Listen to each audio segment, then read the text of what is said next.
is the proper relationship, what should be the proper relationship between a chairman of the Fed and a president of the United States? Well, first of all, the Federal Reserve is an independent agency, and that means basically that there is no other agency of government which can overrule actions that we take.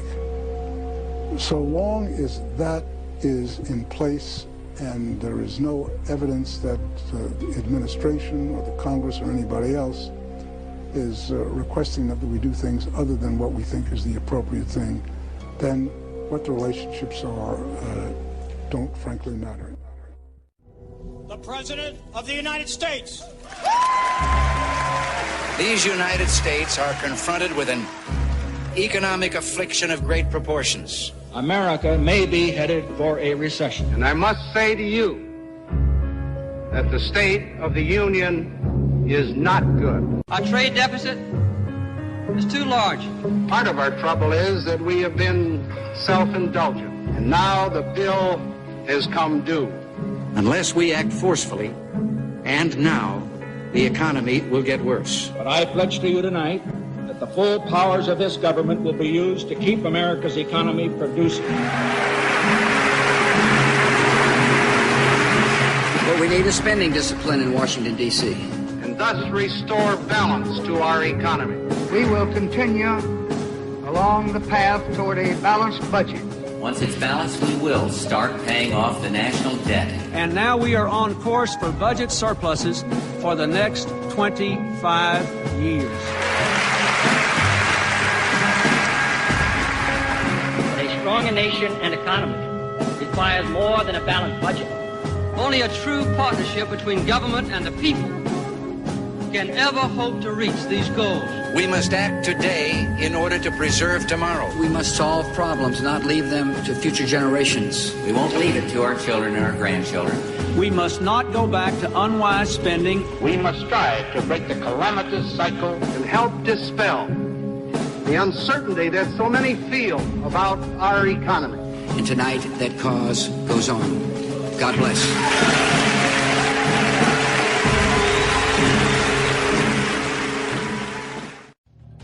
Our war for independence created much of our early debt, and by March 4th, 1789, the first day of our federal government, our national debt was $75 million, which was about 40% of our economy. This terrified our founding fathers, and they acted quickly to pay it down. We didn't stay there for long. The Civil War not only had a huge human cost, it brought the United States to the brink of bankruptcy. However, like before, we paid our debt down quickly. In 1913, the Federal Reserve System was created to help manage the nation's money supply and to oversee national banks. That year was also the birth of the modern income tax. World War I was supposed to be the war to end all wars. Several years later, the Great Depression brought with it extreme economic hardship for millions of Americans. This Social Security measure gives at least some protection to 30 million of our citizens. It is insurance that you and your employer have bought and paid for. World War II was a time of sacrifice, and while the government took on unprecedented levels of debt, Americans bought savings bonds to finance our winning the war. And now, ladies and gentlemen, Mr. Humphrey Bogart. Our fighting men have just won history's greatest victory for freedom. Buy bonds for their future and for your own future. We've got another bond to buy. It's official. It's all over. It's total victory.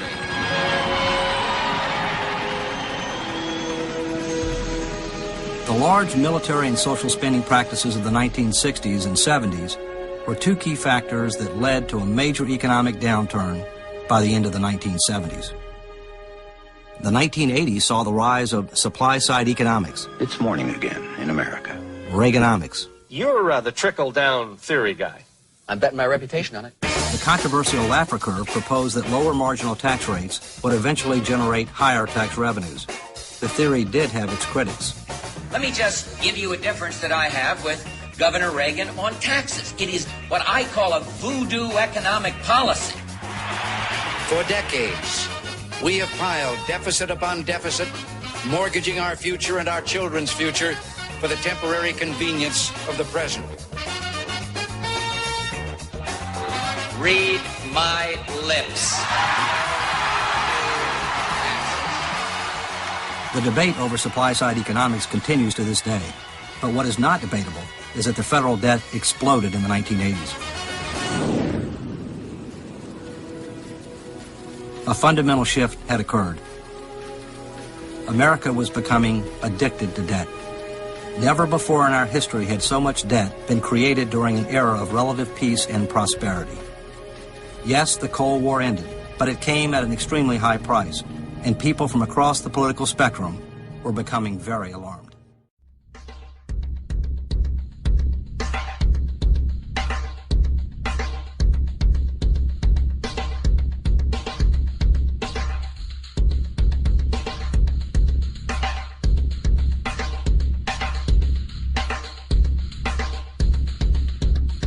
(1775), the American Revolutionary War began as the American colonies sought to detach from England and its oppressive monarchy.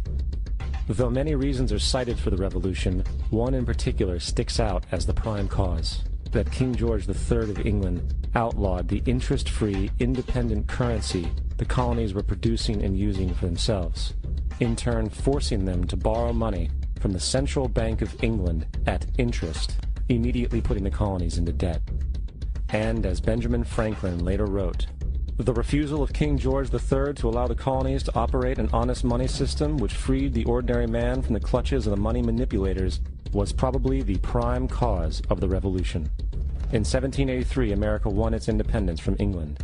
However, its battle against the central bank concept and the corrupt, greed-filled men associated with it had just begun. So what is a central bank? A central bank is an institution that produces the currency of an entire nation. Based on historical precedent, two specific powers are inherent in central banking practice: the control of interest rates and the control of the money supply, or inflation. The central bank does not simply supply a government's economy with money, it loans it to them at interest.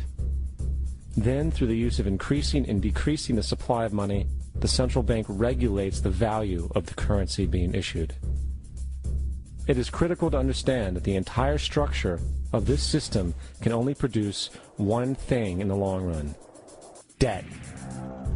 It doesn't take a lot of ingenuity to figure this scam out. For every single dollar produced by the central bank is loaned at interest. That means every single dollar produced is actually the dollar plus a certain percent of debt based on that dollar. And since the central bank has the monopoly over the production of the currency for the entire country, and they loan each dollar out with immediate debt attached to it, where does the money to pay for the debt come from? It can only come from the central bank again, which means the central bank has to perpetually increase its money supply to temporarily cover the outstanding debt created, which in turn, since that new money is loaned out at interest as well, creates even more debt. The end result of this system without fail is slavery, for it is impossible for the government and thus the public to ever come out of the self-generating debt. The founding fathers of this country were well aware of this.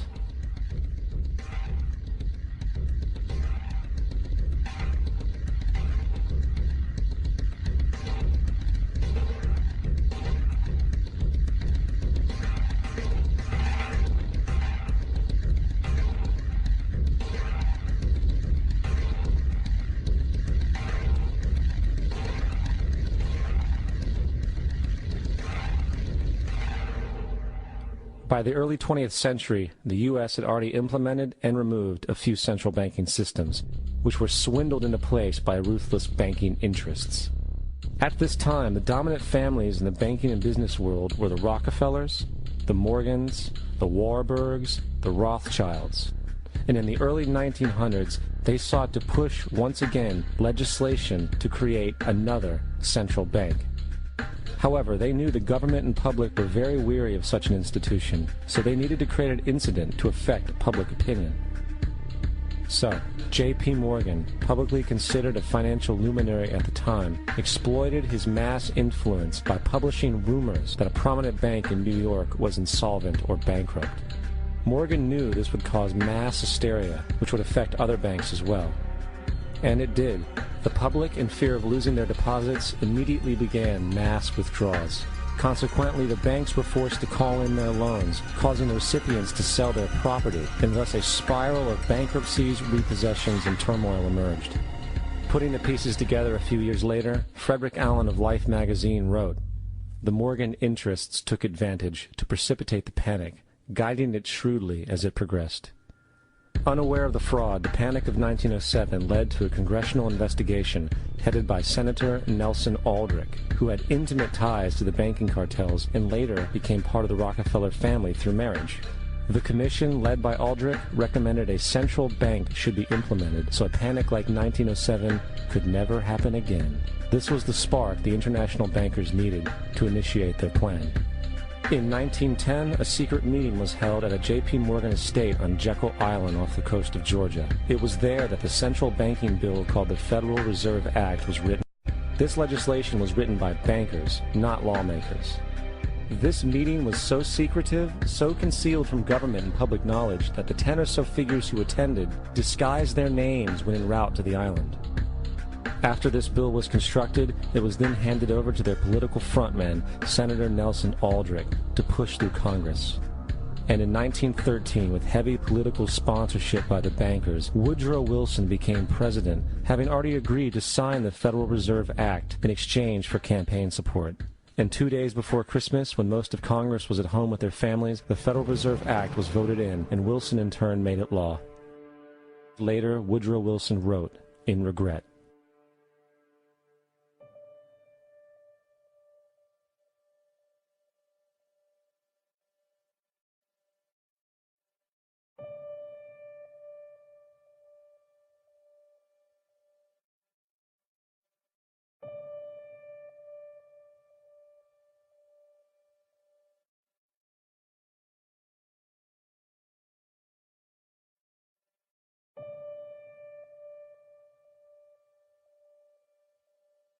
Congressman Louis McFadden also expressed the truth after the passage of the bill.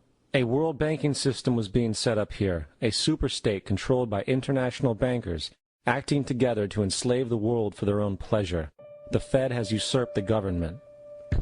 Now, the public was told that the Federal Reserve System was an economic stabilizer, and inflation and economic crises were a thing of the past. Well, as history has shown, nothing is further from the truth. The fact is, the international bankers now had a streamlined machine to expand their personal ambitions. It's alive! It's alive! It's alive! For example, from 1914 to 1919, the Fed increased the money supply by nearly 100%, resulting in extensive loans to small banks and the public. Then, in 1920, the Fed called in mass percentages of the outstanding money supply, thus resulting in the supporting banks having to call in huge numbers of loans, and, just like 1907, bank runs, bankruptcy, and collapse occurred. Over 5,400 competitive banks outside of the Federal Reserve System collapsed, further consolidating the monopoly of a small group of international bankers. Privy to this crime, Congressman Lindbergh stepped up and said in 1921, "Under the Federal Reserve Act, panics are scientifically created. The present panic is the first scientifically created one, worked out as we figure a mathematical equation." However, the panic of 1920 was just a warm-up. From 1921 to 1929, the Fed again increased the money supply, resulting once again in extensive loans to the public and banks. There was also a fairly new type of loan called a margin loan in the stock market. Very simply, the margin loan allowed an investor to put down only 10% of a stock's price, with the other 90% being loaned through the broker. In other words, a person could own $1,000 worth of stock with only $100 down. This method was very popular in the roaring 1920s, as everyone seemed to be making money in the market. However, there was a catch to this loan. It could be called in at any time and had to be paid within 24 hours. This is termed a margin call, and the typical result of a margin call is the selling of the stock purchased with the loan. So, a few months before October in 1929, J.D. Rockefeller, Bernard Baruch, and other insiders quietly exited the market, and on October 24, 1929, the New York financiers who furnished the margin loans started calling them in masse. This sparked an instantaneous, massive sell-off in the market, for everyone had to cover the margin loans. It then triggered mass bank runs for the same reason, in turn collapsing over 16,000 banks, enabling the conspiring international bankers to not only buy up rival banks at a discount, but to also buy up whole corporations at pennies on the dollar. It was the greatest robbery in American history. But that didn't stop there. Rather than expanding the money supply in order to recover from this economic collapse, the Fed actually contracted it, fueling one of the largest depressions in history. Once again outraged, Congressman Louis McFadden, a longtime opponent of the banking cartels, began bringing impeachment proceedings against the Federal Reserve Board, saying of the crash and depression, it was a carefully contrived occurrence. International bankers sought to bring about a condition of despair so that they might emerge the rulers of us all. Not surprisingly, and after 2 previous assassination attempts, McFadden was poisoned at a banquet before he could push for the impeachment. Now, having reduced the society to squalor, the Federal Reserve bankers decided that the gold standard should be removed. In order to do this, they needed to acquire the remaining gold in the system. So, under the pretense of helping to end the Depression, came the 1933 gold seizure. Under the threat of imprisonment for 10 years, everyone in America was required to turn in all gold bullion to the Treasury, essentially robbing the public of what little wealth they had left. And at the end of 1933, the gold standard was abolished. If you look at a dollar bill from before 1933, it says it is redeemable in gold. You look at a dollar bill today, it says it is legal tender, which means it is backed by absolutely nothing. It is worthless paper. The only thing that gives our money value is how much of it is in circulation. Therefore, the power to regulate the money supply is also the power to regulate its value, which is also the power to bring entire economies and societies to its knees.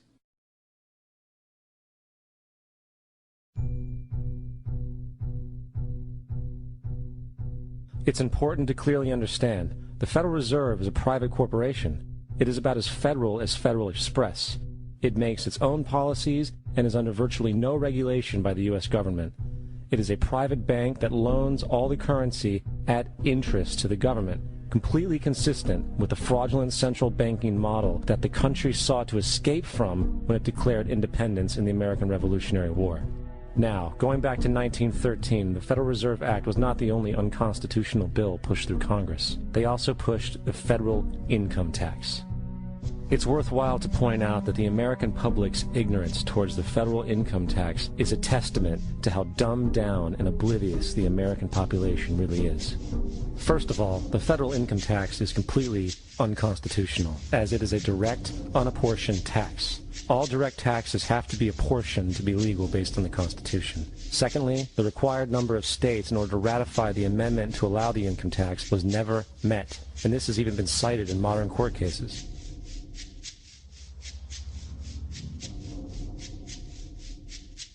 Third, at the present day, roughly 25% of the average worker's income is taken via this tax. And guess where that money goes? It goes to pay the interest on the currency being produced by the fraudulent Federal Reserve Bank, a system that does not have to exist at all. The money you make working almost 3 months out of the year goes almost literally into the pockets of the international bankers who own the private Federal Reserve Bank. And fourth, even with the fraudulent government claim as to the legality of the income tax, there is literally no statute, no law in existence that requires you to pay this tax, period. The more money you have relative to the amount of goods, the more inflation you have, and that's not good. So we're not a free market then? There is an invisible, there is a benevolent hand that touches us. Absolutely. You're quite correct. To the extent that there is a central bank governing the amount of money in the system, that is not a free market, and most people call it regulation. And so when you lower the interest rate and drive money to the stocks, that lowers the return people get on savings Yes, in a bank. Indeed, yes, indeed. So they've made a choice. We would like to favor those who invest in the stock market and not those who invest in a bank. That helps us. No, that's the way it comes out, but that's not the way they think about it.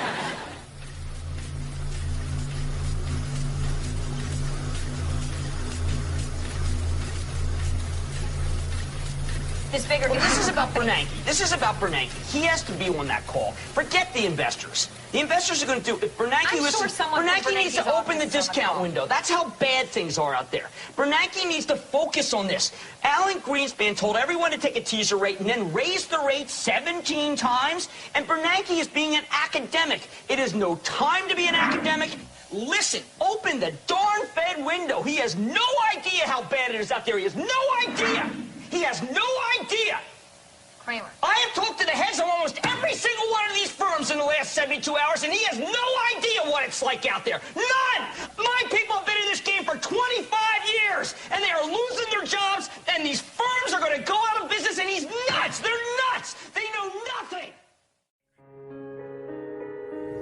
The Federal Reserve seeks solely to get as high a level of real material well-being as we can by setting a platform of stability. We cannot pick and choose amongst various areas of the population because we just have no means of doing that. If fiscal policy is lax or savings are exceptionally low, there is nothing monetary policy or any central bank can do about that. We cannot live in the present only.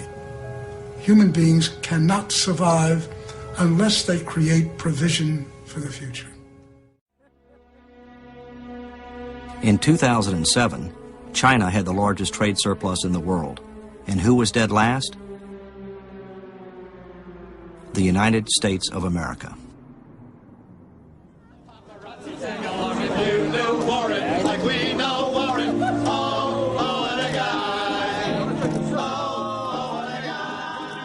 I've always liked business, I've always liked investments, I've always liked economics, but I'm a disaster. You know, if you ask me, what happens to a split atom or what happens to a cell within a body. So different people are wired different ways.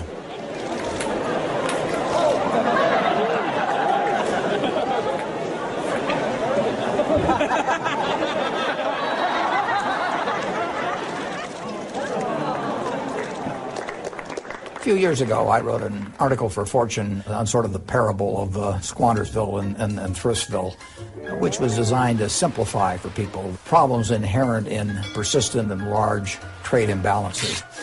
Economics tends to put people to sleep, and I thought maybe by creating a couple of islands with inhabitants of quite widely different activities that it might get across a point that otherwise they get lost on. The thrust is that if you own a lot of property, an island in this case, you can trade it off for the things that you eat and consume every day, and you can do that for a long time, but eventually you run out of property and then you have to work a whole lot harder to provide your own needs, but also to pay back for the debt you've incurred. Short-term actions have long-term consequences that sometimes people don't think about in the short run. In the last few decades, but accentuating in the last 6 or 8 years, this country has started consuming considerably more than it produces. Because we're so rich, we can do it for a long time, and we can do it on a large scale, but we can't do it forever. Eventually you run out. I mean, it's like a credit card. My credit's pretty good at the moment, and if I want to go out and quit working and have no income coming in but keep spending, I can, first of all, sell off the assets I have, and then after that I can start borrowing on my credit card, and if I've got a good reputation, I can do that for quite a while. But at some point I max out, and at that point I have to start producing a whole lot more than I consume in order to clean up my debts. In this country, we have seen imports increase from 5% of GDP to, 17% or so of GDP in the last 35 or so years, and yet we have 4.5% unemployment, and we have a very, very prosperous country. So it's a good thing for us. What is not good is the imbalance between imports and exports.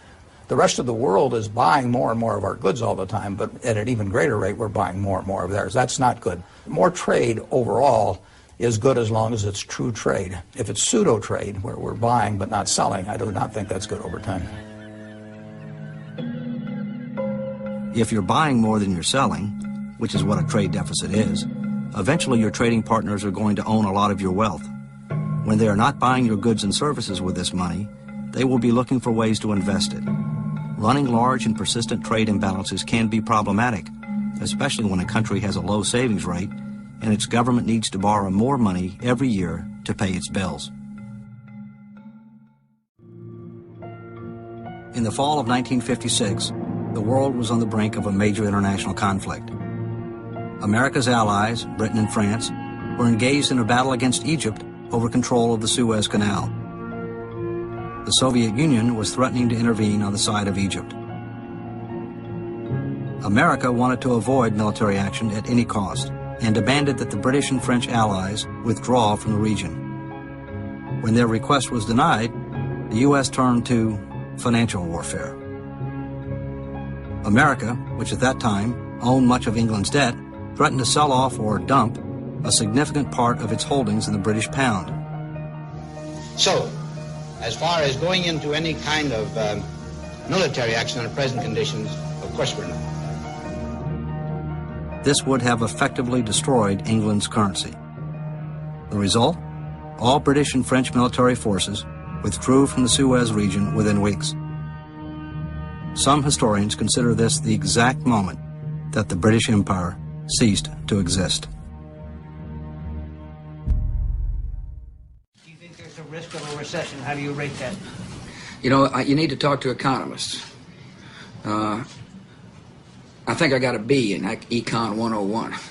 I got an A, however, in keeping taxes low and being fiscally responsible with the people's money.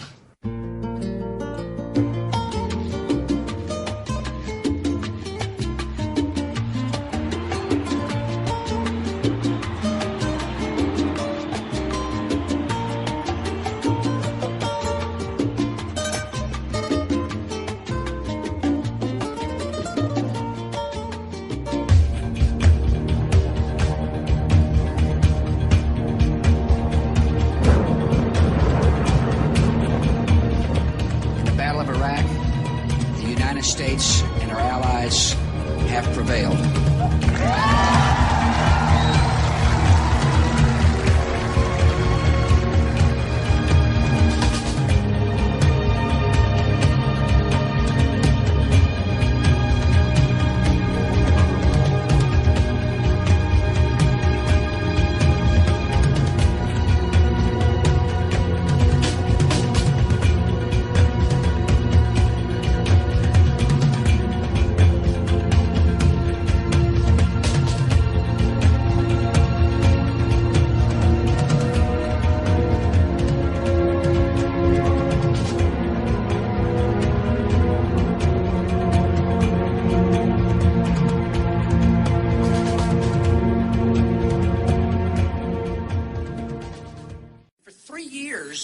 You've never been once in the target range. You know, if I set my targets and I perform like that as a physician, my patient would die.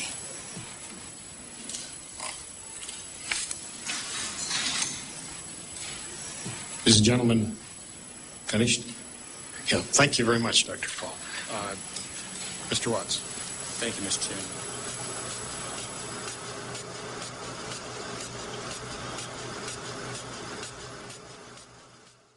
Are U.S. Treasury bonds still safe to invest in? Very much so. I think this is not an issue of credit rating. The United States can pay any debt it has because we can always print money to do that. So there is zero probability of default. But very quickly, if you could answer another question, because I'm curious about this. You know, the price of gold today is $1,580. The dollar during these last 3 years was devalued almost 50%. When you wake up in the morning, do you care about the price of gold? Well, I pay attention to the price of gold, but I think it reflects a lot of things. It reflects global uncertainties. I think the reason people hold gold is as a protection against what we call tail risk, really, really bad outcomes. And to the extent that the last few years have made people more worried about the potential of a major crisis, then they have gold as a protection. Do you think gold is money? No. It's not money. Even if it had been money for 6,000 years, somebody reversed that and eliminated that economic law. Well, it's an asset. I mean, it's the same. Would you say Treasury bills are money? I don't think they're money either, but they're a financial asset. Why do central banks hold it? Well, it's a form of reserves. Why don't they hold diamonds? Well, it's tradition, long-term tradition. Some people still think it's money. It's an interesting question. But do you think that gold is currently a good investment given what you're saying about the potential for turmoil? Yes. Do you put... Economists are usually perfect in equivocating. In this case, I didn't equivocate. Look, remember what we're looking at. Gold is a currency. It is still, by all evidences, the premier currency where no fiat currency, including the dollar, can match it. And so that the issue is, if you're looking at a question of turmoil, you will find, as we always have in the past, it moves into the gold price. But the gold price is actually sort of half a commodity price. So when the economy is weakening, it goes down like copper. But it's also got a monetary characteristic which is intrinsic. It's not inbred into human beings. I cannot conceive of any mechanism by which you could say that, but it behaves as though it is. Intrinsic currencies like gold and silver, for example, are acceptable without a third-party guarantee. And, for example, at the end of World War II, or just at the end of it, Germany could not import goods without payment in gold. The person who shipped the goods in would accept the gold and didn't care if there's any credit standard associated with it. That is a very rare phenomenon. It's the reason why, for example, in a renewal of an agreement that the central banks have made, European central banks, I believe, about allocating their gold sales, which occurred when gold prices were falling down, that has been renewed this year with a statement that gold serves a very important place in monetary reserves. And the question is, why do central banks put money into an asset which has no rate of return, but cost of storage and insurance and everything else like that? Why are they doing that? If you look at the data, with a very few exceptions, all of the developed countries have gold reserves.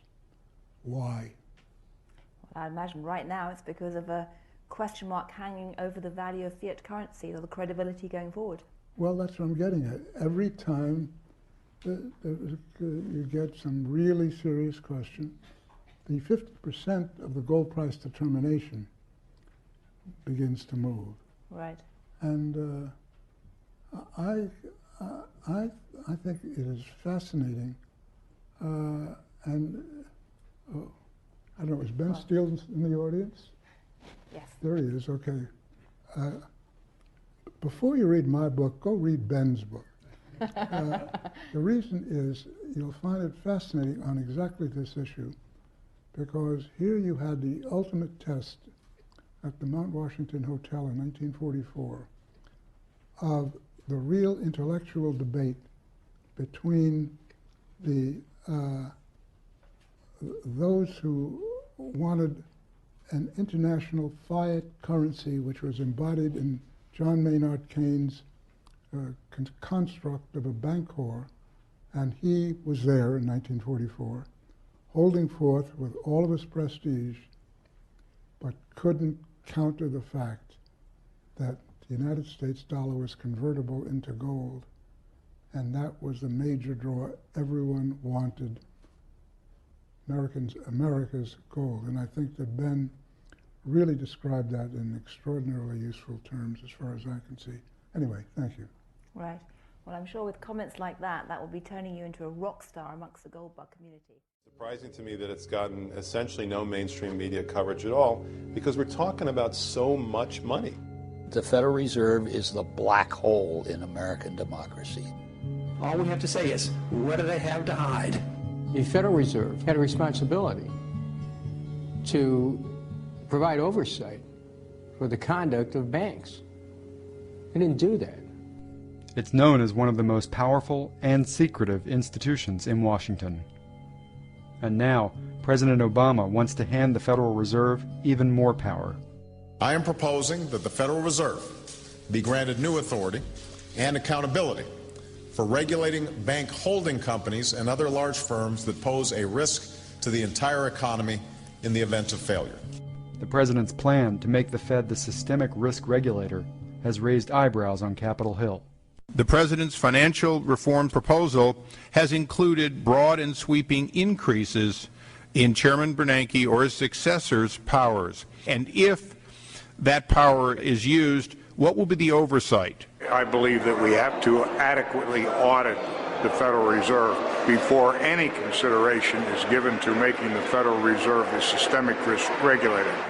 My concern about the legislation is that if the GAO is auditing not only the operational aspects of our programs and the details of the programs, but is making judgments about our policy decisions, that would effectively be a takeover of monetary policy by the Congress, a repudiation of the independence of the Federal Reserve, which would be highly destructive to the stability of the financial system, the dollar, and our national economic situation. Despite these dire warnings against having an audit, Fed challengers in Congress aren't flinching. This is a situation where the Federal Reserve is out of control. Since September, it's been doing things it never did before in its history. With the help of a rule from the days of Woodrow Wilson that gave the Federal Reserve vast authority to lend money during unusual and exigent circumstances, the Fed has doled out more than $1 trillion to financial institutions without consulting Congress. When freshman Congressman Alan Grayson asked the Fed's Inspector General how much of that money the Federal Reserve had lost since the crisis began, he was surprised to find out she didn't know. So are you telling me that nobody at the Federal Reserve is keeping track on a regular basis of the losses that it incurs on what is now a $2 trillion portfolio? Until we actually look at the program and have the information, we are not in a position to say whether there are losses or to respond in any other way. And I think it was shocking to me and to other people to see that the Inspector General could not account for $1 trillion of cash that had been handed out by the Federal Reserve in the course of just the past few months. The fact is that the American people want to know more of the secrets of the temple, as the book was before you were born. The Secrets of the Temple. It was required reading in my day. Nancy Pelosi said the public wants to know more about the secrets of the temple. And my response to that is, if the public does learn more, they will be outraged more. Journalist and author William Greider says the Fed's darkest secrets are conflicts of interest, stemming from its deep ties to the financial elite. The Federal Reserve, from its origins, is very, very close to the biggest banks and financial houses in the country. Always has been and always has governed with that in mind. The Fed has refused to release the names of all the banks it's given money to, but some of the names that have leaked out have caused concern. And as stories emerge of how the banks got their money, some are questioning the Fed's close relationship with Wall Street. One example that I think is particularly dubious, Jamie Dimon, CEO of J.P. Morgan Chase, is involved in the bailout of Bear Stearns. If that firm failed, one of the people who loses first is J.P. Morgan Chase.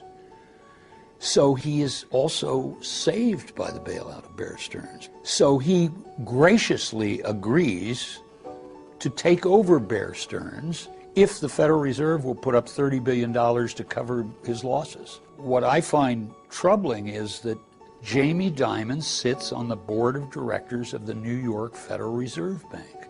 Tim Geithner, who was then president of the New York Federal Reserve Bank and is now Treasury Secretary, was bargaining with his own board member on this terms of this deal.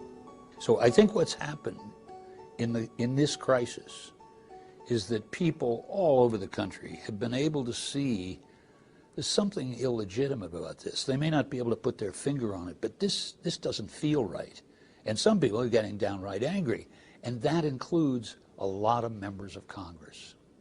Do you solemnly swear to tell the truth, the whole truth? And now one House committee is holding its own investigation into the controversial deal that the Fed brokered between Bank of America and the failing financial giant Merrill Lynch. According to documents acquired during the investigation, Fed Chairman Bernanke threatened to fire Bank of America CEO Ken Lewis when Lewis considered backing out of the deal. The Fed's decision-making process in the Bank of America Merrill Lynch merger makes the case for a significant increase in accountability at the Fed. The next hurdle for the plan to audit the Fed is the House Financial Services Committee, chaired by Barney Frank. Although Frank has praised the Fed's work to keep credit flowing during the economic crisis, he's pledged to include a Fed audit in the major financial regulation bill he plans to finish this summer. There will be substantially increased auditing. We don't want anything that would endanger the integrity of monetary policy. But in general, the operations of the Fed, the money they take in, all that will be very much subject to audit. Despite the momentum, the Fed's not quitting the fight. It just created a new position for Enron's former head lobbyist, Linda Robertson, to push back against congressional critics. I think it's unfortunate that they're struggling so hard to keep this secret. We need to know exactly who got the money, what the terms are, all the details of this, because this is a democracy. Can't hand out $1 trillion of the people's money and keep everyone in the dark about it. That's ridiculous. Nobody has that kind of power in a democracy in a constitutional country.